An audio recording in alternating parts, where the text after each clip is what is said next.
Agora vamos explorar os elementos essenciais de uma boa introdução em artigos científicos em saúde pública. Uma introdução bem escrita é o alicerce que sustenta a relevância do seu trabalho e guia o leitor pela literatura sobre o tema, situando o seu trabalho dentro do conjunto de conhecimento já disponível e também dentro das lacunas ainda existentes.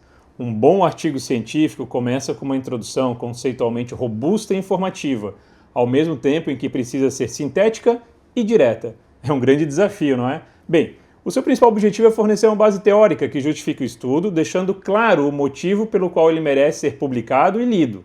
É nesse espaço do artigo que o autor tem a oportunidade de convencer o editor, o revisor e o público da relevância da sua pesquisa. E veja bem, a concorrência é grande. A cada ano, mais de 5 milhões de documentos de pesquisa são publicados. E só entre 2018 e 2023, quase 1 milhão de artigos sobre epidemiologia foram indexados no PubMed. Com tanta informação disponível, por que o leitor deveria investir tempo no seu artigo? A resposta a essa pergunta começa a ser construída exatamente na introdução. Por isso, dedicar tempo e esforço para redigir uma boa introdução não é apenas importante, é estratégico. O autor deve mostrar que conhece profundamente a literatura existente sobre o assunto e que tem um conhecimento excelente sobre ele. Essa base teórica será a sustentação para suas decisões metodológicas e analíticas, além de nortear a discussão. A introdução deve destacar que o estudo não é apenas uma repetição do que já foi feito e publicado, mas uma contribuição relevante para o avanço da ciência ou para embasar políticas públicas em saúde. Antes de iniciar aquele arquivo em branco do editor de textos e que logo estará repleto de milhares de palavras, lembre-se de 2 pontos. 1. Para começar a escrever o seu artigo, é muito importante já ter definido a revista a qual ele será submetido. Isso é importante porque o estilo dessa seção, como o seu tamanho, a profundidade da argumentação, varia de acordo com as políticas editoriais dos periódicos. Você terá dificuldade se enviar um texto muito objetivo a uma revista que tem como linha editorial seções mais amplas e aprofundadas, ou se enviar uma introdução com 1.500 palavras a uma revista que tem como costume publicar a seção com cerca de 600 palavras. Além disso, o escopo da revista e o público em que ela circula vão definir o quanto você precisará ou não definir determinados conceitos e quais temas deverá aprofundar na contextualização do estudo. Por exemplo, o público leitor de uma revista de epidemiologia e de uma revista específica de cardiologia são diferentes, correto? Assim, deve-se considerar as especificidades ao enviar um artigo epidemiológico sobre doenças do aparelho circulatório a cada uma das revistas. A diferença de público leitor entre elas implica abordagens distintas na forma de apresentação e detalhamento dos conceitos. Portanto, escolher a revista certa desde o início e adaptar sua introdução às diretrizes editoriais é um passo essencial para garantir que o seu artigo tenha a melhor chance de ser aceito e lido. Um segundo ponto, e eu quero destacar com muita ênfase, é um aspecto basilar da boa introdução.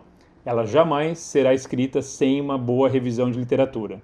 Você precisa de argumentos, de síntese de literatura, de conhecimento teórico e de dados sobre o assunto, como nós vamos ver logo mais. E um pesquisador consegue isso lendo, estudando.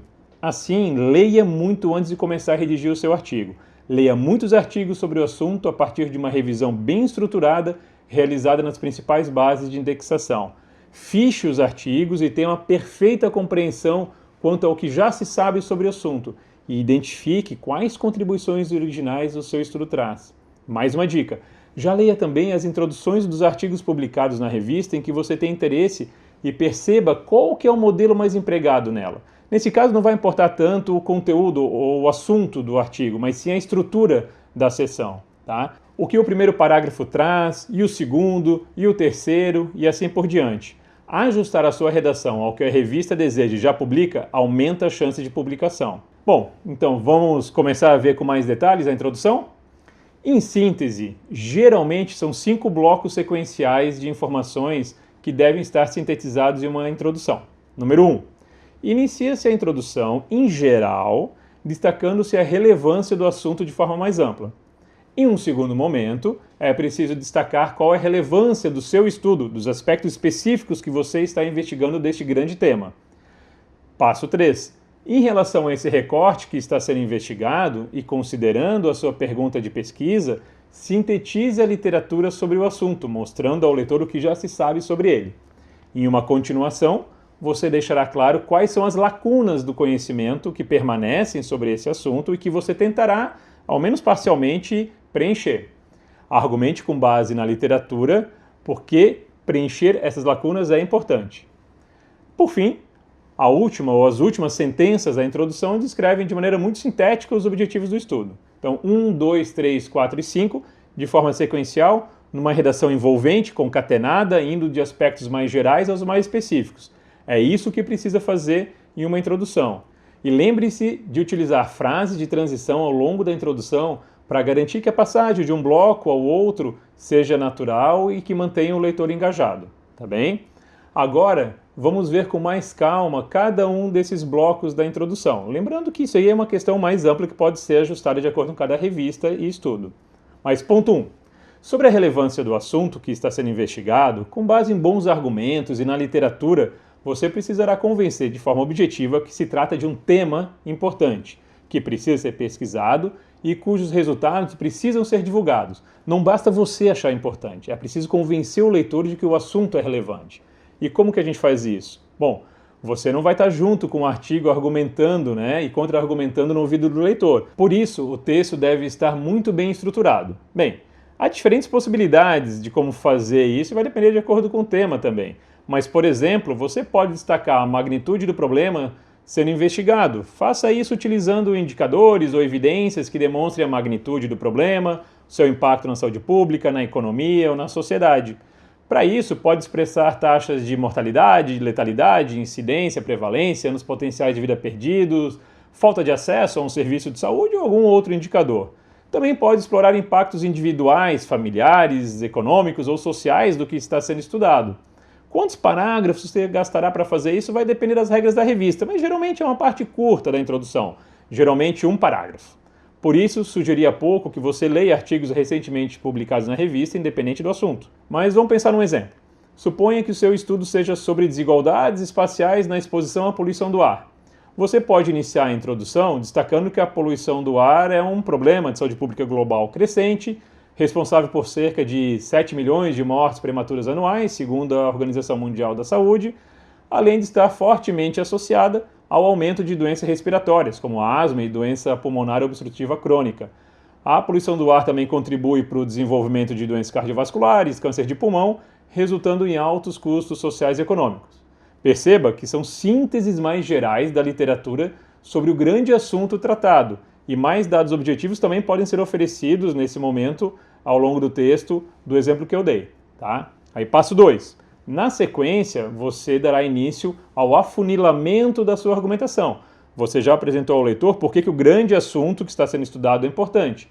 Agora conduz o leitor a alguma especificidade, a alguma abordagem, a algum recorte desse grande tema, exatamente o que você tratará no seu artigo. Seguindo no nosso exemplo, você agora argumentará que aquele importante problema de saúde tratado no parágrafo anterior não se distribui de maneira aleatória na população. Na verdade, alguns grupos populacionais e algumas localidades são mais expostas à poluição ambiental.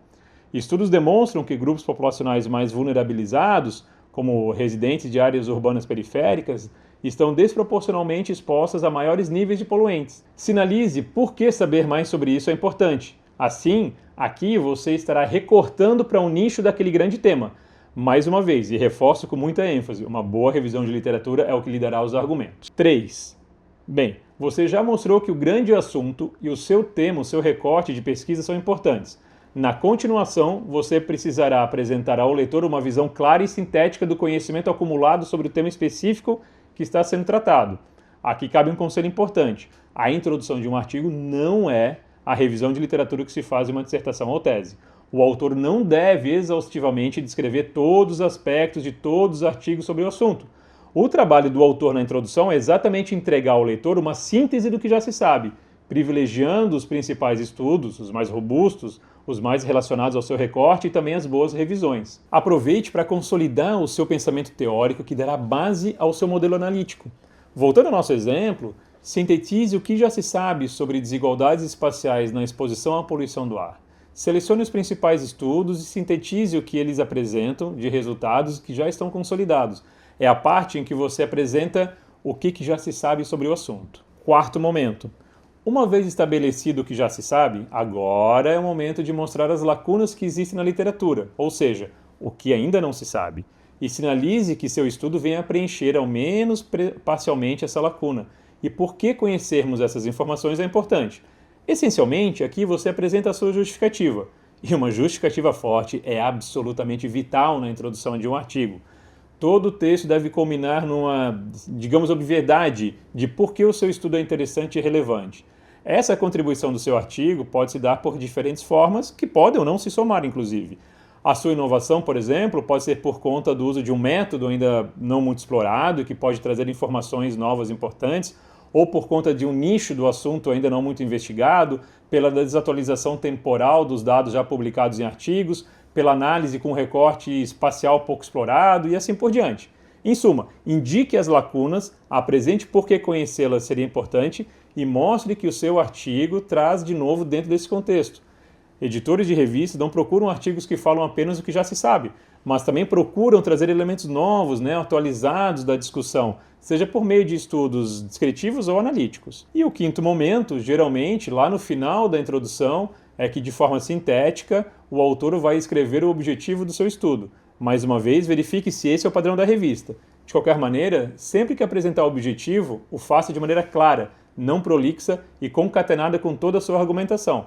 Por exemplo, o objetivo do nosso exemplo poderia ser: o objetivo do presente estudo foi analisar as desigualdades espaciais na exposição a poluentes atmosféricos em grandes centros urbanos brasileiros entre 2019 e 2013. Por exemplo, é uma possibilidade. Agora eu vou compartilhar algumas dicas estilísticas. O texto da introdução deve sempre ir do geral ao particular. Assim, perceba que a orientação foi que se estabeleça inicialmente o que já se sabe sobre o assunto, por que ele é importante, o geral dele. Com base na literatura, nas políticas públicas em debate, nas necessidades da sociedade, na necessidade de avanço do conhecimento, você vai estabelecer a relevância do assunto, o que já se sabe e as lacunas.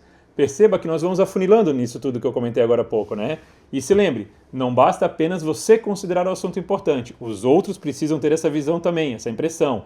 E o seu trabalho no texto é convencer o leitor. A introdução é uma seção que exige texto claro, sintético, frase informativa. E como comentei antes, a extensão pode variar, Mas as mensagens sim, devem ser muito sintéticas e claras, O seu objetivo tem de ser absolutamente coerente com os argumentos apresentados. E a leitura da introdução deve permitir completa compreensão sobre o que será feito no trabalho. Não seja repetitivo e estruture bem a sequência lógica do texto, sem repetição, sempre indo do geral ao particular. E para concluir, eu vou comentar alguns dos principais erros que são cometidos ao se redigir uma introdução e que a gente percebe pelos anos de acompanhamento dessa área. Primeiro, não ter feito uma boa revisão de literatura. Você pode ter certeza que o editor e o revisor perceberão se você fez ou não uma revisão de literatura boa. A sua capacidade de argumentação, de do conhecimento ficarão muito limitadas sem essa revisão bem conduzida previamente. Segundo erro comum, destacar apenas a importância do assunto em geral e não do assunto que você está investigando no seu artigo. Alguns autores ocupam a introdução procurando convencer o leitor que, por exemplo, o diabetes é uma doença importante. E lá para o final da sessão, em uma única linha, colocam: assim, o presente estudo vai investigar a tendência de internações por diabetes no Brasil. Veja, a justificativa do estudo do artigo deve ser destacando a importância de se realizar essa análise e tendência das internações por diabetes no Brasil, e não apenas por que estudar diabetes é algo importante. Esse último aspecto mais geral vai estar brevemente colocado lá no início da introdução, como comentei antes, mas a justificativa mesmo deve recortar para o que foi estudado e descrito no artigo em si. Percebe a diferença? E por fim, um terceiro erro é a própria ausência de justificativa. Tem artigos em que os autores fazem apenas uma revisão de literatura na introdução. Nós já combinamos que a introdução de um artigo não é revisão de literatura de TCC, dissertação ou tese. Mas você pode aproveitar referências, ok. No entanto, a literatura e a estrutura, como nós vimos, precisam ser muito diferentes, Em algumas introduções, escrevem-se aspectos gerais sobre o tema e se conclui dizendo: nesse contexto, o objetivo desse estudo é tal. Ao fazer isso, os autores acabam lançando ao leitor a responsabilidade de fazer as conexões e de imaginar qual é a relevância do estudo. Essencialmente, a justificativa é a introdução. Desde a primeira palavra até a última, você precisa conduzir o leitor à compreensão de que o assunto que você está investigando é importante e que o seu recorte é muito relevante. Você precisa convencer sobre a importância desse estudo diante do que já se sabe sobre ele, da relevância do seu recorte, de tudo que já está colocado na literatura. Não se esqueça disso.